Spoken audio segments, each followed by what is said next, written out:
सल भगवान की जय। नंद बाबा के यहाँ जितने भी गोप गोपियां आए हुए थे सभी को नंद बाबा ने उपहार दिया और फिर नंद बाबा कुछ गोपों को गोकुल में नियुक्त करके कंस का वार्षिक कर चुकाने के लिए मथुरा गए। और फिर जैसे ही कंस का वार्षिक कर चुकाया और वसुदेव जी को ज्ञात हुआ कि नंद बाबा यहाँ मथुरा में पधारे हैं और कंस का वार्षिक कर है इसे चुका दिया है, तो वसुदेव जी स्वयं पहुंचे नंद बाबा के पास में और नंद बाबा से कहा कि अब आपको यहाँ पर अधिक देर नहीं ठहरना चाहिए क्योंकि इस समय गोकुल में उत्पात होने की संभावना है और यहाँ पर गोकुल में क्योंकि जो कंस था उसने बाल वध की जवाबदारी दी थी पूतना। कंसे न प्रहिता घोरा पूतना बाल घातनी। जो पूतना थी वह छोटे राक्षसी थी, छोटे छोटे बालकों के खून और मांस का भक्षण करती थी और उसे ही कंस ने बाल वध की जवाबदारी सौंपी थी। अब जैसे ही पूतना ने देखा कि नंद बाबा के यहाँ बधाइयां गाई जा रही हैं, तब वह समझ गई कि यहाँ पर अवश्य ही कोई बालक हुआ है और पूतना ने अपने आप को इतना सुंदर सजा लिया कि कोई उसे पहचान ही नहीं पा रहा था कि यह राक्षसी है। स्वयं यशोदा मैया और ने देखा कि यह कोई स्त्री चली आ रही है और उसके हाथ में कमल है, तब उन्हें ऐसा ज्ञात हुआ कि जैसे कि साक्षात लक्ष्मी जी ही भगवान विष्णु से मिलने के लिए आई हैं। तब यशोदा जी ने, रोहिणी जी ने उसे रोका नहीं, उन्हें लगा कि यह कोई भद्र घर की महिला है और जहां पर भगवान श्री कृष्ण सो रहे थे वहां पर पहुंच गए और पूतना ने देखा कि बालक सो रहा है क्योंकि जो भगवान थे उन्होंने देख लिया था, क्योंकि जो भगवान है वह आत्मा के रूप में सभी के अंदर विराजमान है। तब भगवान समझ गए कि यह पूतना ग्रह है, इसलिए भगवान ने पूतना को देखकर अपनी आंखें बंद कर ली। यहाँ पर महापुरुषों ने अनेक प्रकार के कथन कहे हैं कि भगवान श्री कृष्ण ने अपनी आंखें क्यों बंद की, लेकिन हम इस विषय पर नहीं पढ़ेंगे। हम लोग यही सोचेंगे कि भगवान ने अपनी आंखें बंद कर ली और पूतना ने देखा कि यह जो बालक है यह सो रहा है और पूतना गई और उस बालक को अपनी गोद में उठा लिया।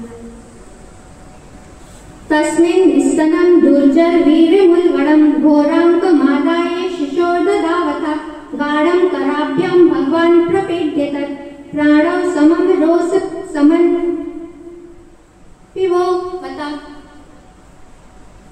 जैसे ही भगवान ने देखा कि यह पूतना आई है तब भगवान ने सोने का बहाना कर लिया कि मैं तो सो रहा हूं और जो पूतना थी उसने अपने स्तन पर कालकूट नामक विष लगा कर आई थी जो किसी भी काल में ना बच सके और आई और उसने अपना स्तन भगवान के मुख पर दे दिया। अब भगवान ने देखा कि पूतना मुझे आई तो है मारने के लिए, तब भगवान ने उसके दूध के साथ अब उसके प्राणों को पीना भी प्रारंभ कर दिया और जैसे ही भगवान ने उसके प्राणों को पीने लगे तो वह जोर से चिल्लाई, सा मुंचा मुंचा लिति प्रभाषणी निष्पीड्य माना खिलजीव मर्मणि।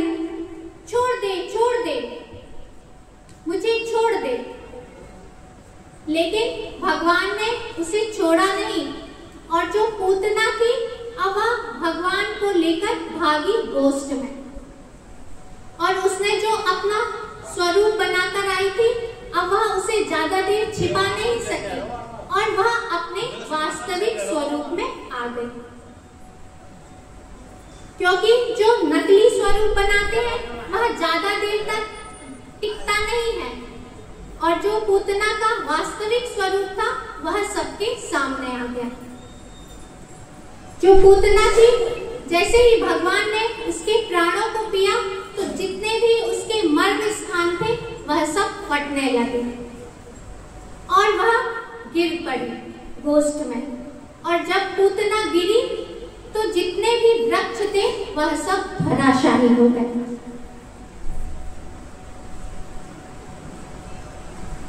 और जो पूतना थी उसका जो शरीर था वह 6 कोस का था। 6 कोस मीन्स 18 किलोमीटर का। अब जैसे ही पूतना गिरी तो भयानक गर्जना हुई। सारे जितने भी पहाड़ आदि थे, ग्रह आदि जितने भी उल्कापात होने लगा। अब सभी घबराए कि अचानक से यह धरती कैसे कांपी और सभी ढूंढने लगे कि वह जो स्त्री थी वह कहाँ चली गई और जो बालक था वह कहाँ चला गया। अब सभी घबराए और ढूंढे, तब उन्होंने देखा कि एक राक्षसी है और भगवान उसके ऊपर खेल रहे हैं। पूतना का जो शरीर था वह इतना भयंकर था, उसके जो दांत थे वह हल्के अग्रभाग के समान नुकीले थे। उसके जो नथने थे वह पहाड़ की गुफा के समान दिखलाई दे रहे थे और उसके जो बाल थे वह लाल लाल थे और उसकी आंखें अंधे कुएं के समान थी और उसके जो हाथ और पैर थे वह पुल के समान विशाल थे और जो उसका पेट था वह सूखे सरोवर के समान था। अब जैसे ही गोपियों ने देखा कि बालक उस राक्षसी के ऊपर खेल रहे हैं, तब अपने बालक को गोद में लिया और गौशाला में लेकर आए और बालक को गोमूत्र से स्नान कराया। उनके पूरे शरीर में गौरज लगाई गई और फिर भगवान के अनेक नामों को ले लेकर गाय की पूंछ से उस लाला को झाड़ा देने लगे। अब जैसे ही नंद बाबा मथुरा में से लौटकर आए गोकुल में, तब उन्होंने देखा कि एक विशाल राक्षसी है। तब नंद बाबा मन ही मन विचार करने लगे कि वसुदेव जी ने जो कुछ भी कहा था वह सब कुछ सत्य निकला। लगता है कि यह जो वसुदेव जी है यह पूर्व जन्म में कोई योगेश्वर रहे होंगे, तभी तो उन्हें ज्ञात हो गया था कि गोकुल में कुछ अपशकुन होने वाला है। अब जितने भी ग्वाल वाल थे उन्होंने पूतना के शरीर को कुल्हाड़ी से काट काट कर और जितने भी वृक्ष गिरे हुए थे उन सभी में आग लगा दी और उस पूतना के शरीर को जलाया गया। और जैसे ही पूतना का शरीर जला तो उससे जो धुआं निकला उससे एक बहुत ही अगर के समान खुशबू निकल रही थी। शुकदेव जी कहते हैं, पूतना लोक बालग्नि राक्षसी रुधिरासना, कि यह जो पूतना है इसका कार्य है छोटे छोटे बालकों को मारने का।